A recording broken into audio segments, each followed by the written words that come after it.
Well, Il Poggione was founded in 1890 by the Franceschi family, and they are still the owners nowadays after 5 generations. They originated from Florence.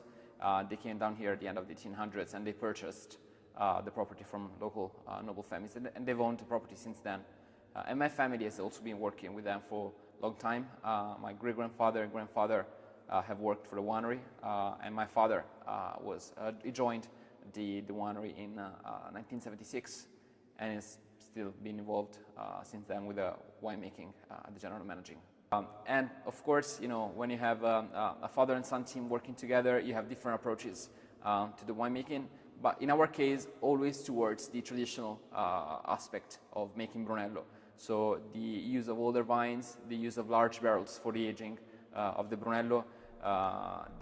These are things that really we care about, and we've always, you know, thought of doing it. Even if I have, of course, you know, 27 years less than my father, so of course, you know, I might have a more modern approach.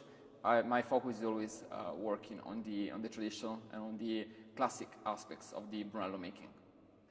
The grape grown the most is obviously Sangiovese, being the most important one here in the area, and we have, you know, fairly old vines, 25, even 49 years old.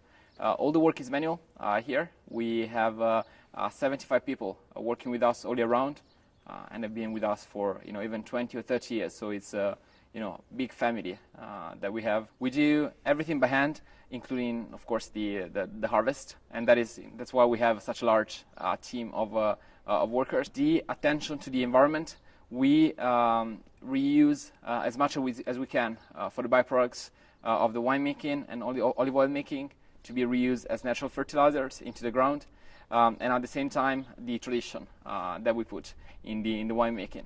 But most importantly is the care of the vineyards.